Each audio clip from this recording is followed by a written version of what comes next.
want to introduce our next speaker, Carley Towne. She's the National Co-Director of CODEPINK and leads the Divest from War and Defund the Pentagon program. Carley, I admire CODEPINK. I think it's one of my favorite activist organizations out there. I love the fact that you guys get the message across no matter what. You make sure you get into the House and the Senate and in front of congressmen, and always are active and full of energy and life and bring into activism. So yeah, we definitely are fortunate to have you with us tonight. So Carley, would you like to share with us what's going on with CODEPINK these days, especially around the work that you're doing? So we would love to hear from you. Yeah, thank you so much. I'm wondering if I can possibly have screen sharing capabilities. Sure. Somebody can make me co-host, that'd be great. But thank you so much for that introduction. It's great to see people here. It sounds like this presentation I'm about to give is a little bit of a review for everyone here. But you're so right, since COVID started, it's been, we've had to sort of shift some of our tactics and the ways that we engage the public, just because, like you said, we can't get into congressional meetings. So we're really excited for COVID to really end soon. Yeah, if I could just be made co-host, I think that would be great. Give me 1 second, making it No happen. worries. No worries. Thank you so much. While I wait, I'll be just talking a little bit about our campaign to defund the Pentagon, which I think, given what Brett had to say, is extremely important, and I'm really excited to talk to people here about that. Thank you so much again for having me. I'm really, as I said, excited to be here. My name is Carley Towne. I'm with CODEPINK, and I work on our Defund the Pentagon and Divest from the War Machine campaign.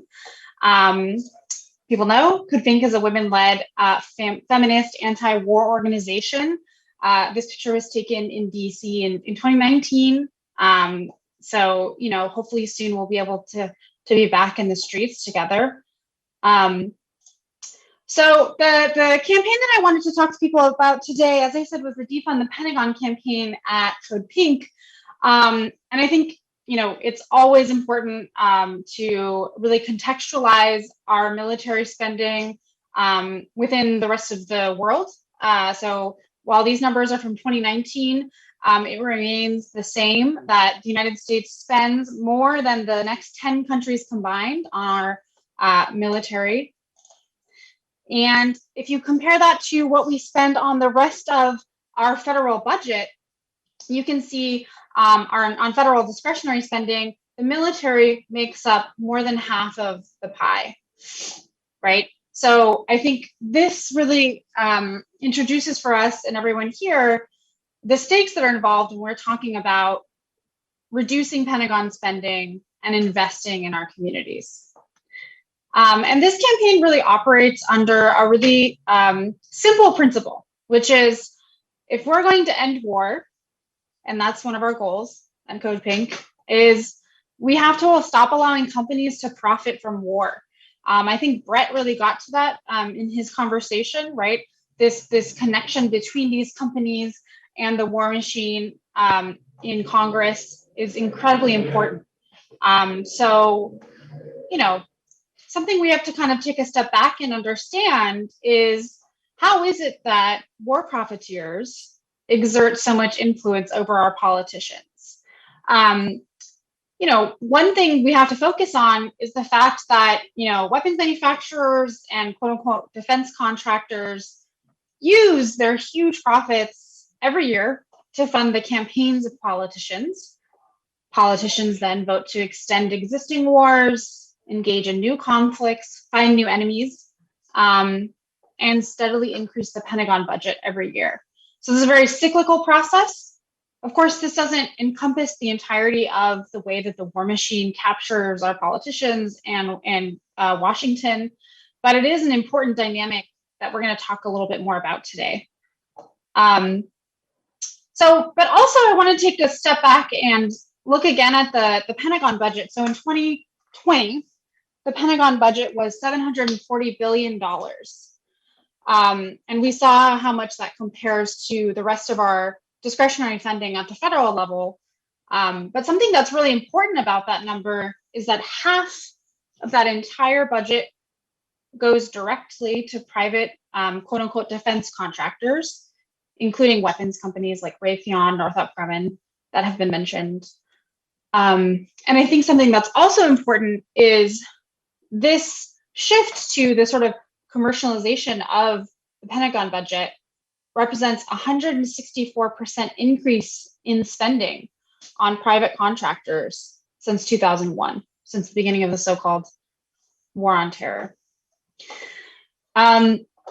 So another part and piece of this problem is that, we spend so much money creating weapons. We give so much money to weapons companies and defense contractors that we have what's referred to as quote unquote excess military grade weapons that are then funneled into our local communities through the 1033 program, which allows the Department of Defense to get rid of excess equipment by passing it off to local authorities. And since the beginning of the program, over $7.4 billion of property has been transferred to more than 8,000 law enforcement agencies around the country. And that's just what we know of. And you can see this is a police officer from protests and uprisings over this past summer. So this is still an issue that is incredibly important. So something that we also have to look at is who receives military contracts. People have already started discussing this, and I think it's one of the most important aspects of our campaign is understanding what are the actual companies that receive these contracts, and how does that relate as well to who is donating to our politicians. So in 2019, there was a ranking of the top 20 DoD contractors. I have here the top 10 represented, and these are in billions of dollars. And you can see Lockheed Martin, Boeing, General Dynamics, Raytheon, Northrop Grumman. Those are the top 5 companies that receive contracts from the Department of Defense. But another trend and something else that's happening that people, in the peace community as well, I would say, sometimes don't talk about, and it's the reason why I'm excited to talk to everyone here tonight, is Silicon Valley also receives DoD contracts, right? So while DoD contracts are shrouded in intense secrecy, large tech companies like Google, Microsoft, and Amazon have unreported military and law enforcement contracts with the DoD. And other tech giants in Silicon Valley are also cornering the market, right? So I think with all of that context and a little bit of background information, something that is really important is to talk about what we can actually do. Going up against the military-industrial complex is not easy, but there are concrete actions we can do. People already brought up a couple of things I wanted to mention in regards to tech organizing. I think tech workers have shown some really innovative, some really inspiring and organizing that we should also be supporting. So tech workers are organizing to withdraw their labor from projects that don't align with their values.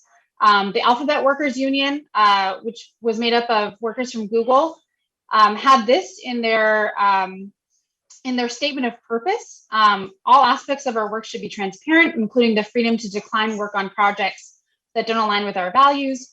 We need to know the impact of our work, whether it's on Alphabet workers, our communities, or the world. So pretty explicitly, showing that when workers bring attention to and begin to reject working on these sort of projects, they're the ones who have the power. Similarly with Microsoft workers. But another thing that I also wanted to just sort of touch on quickly here is this connection between the campaign contributions that our politicians receive from these large weapons companies and defense contractors and their willingness every year to vote to increase Pentagon spending. So the Security Policy Reform Institute, which is an independent and grassroots think tank, did a study and showed that there's a direct correlation between contributions from the defense industry and voting to maintain or increase the Pentagon budget every year. So one thing that we're doing at CODEPINK, trying to raise awareness about this and also get people to start talking to their representatives about this issue, is we have a pledge to ask Congresspeople to commit no money from top weapons manufacturers and the NRA, stop taking campaign contributions from the top 5 weapons makers. It's a very simple pledge, and it can be very clarifying. I've been in meetings with, people in their communities, talking to their Congresspeople, asking them to stop taking these campaign contributions, and this very clear conflict of interest, right? And it can be very clarifying when their congressperson refuses to do so, right? And that's also a moment of importance, I think, in our organizing work. And then finally, I just wanted to quickly mention this because it is important at this moment, which is Congress is now deliberating on the Pentagon budget for fiscal year 2022. People might have heard that Joe Biden just came out with his Pentagon budget proposal. Unfortunately, he has proposed an increased Pentagon budget to increase it to $753 billion in 2022. But thankfully, President Biden doesn't decide the Pentagon budget, Congress does, right? And right now, at this moment, it's most crucial to reach out, engage with our Congresspeople, and call on them to defund the Pentagon. There's a growing movement in Congress to do that, and I think now is the time to really reach out. So that's it. I just wanted to leave people with my email address as well, in case you have any questions or you want to reach out to me. But I'm going to go ahead and stop sharing my screen now. All right. Well, thank you so much, Carley. Greatly appreciate your time and the kind of work that CODEPINK does. And thank you for being a part of our event tonight. Hopefully the work that we do has an impact in reducing the lobbying efforts by the military-industrial complex, or at least trying to balance it out so these politicians hear from us. That's what CODEPINK does the best, is getting on the streets and knocking on congressmen's door. And it's very proud of everything that you guys do. So thank you for all your work, Carley.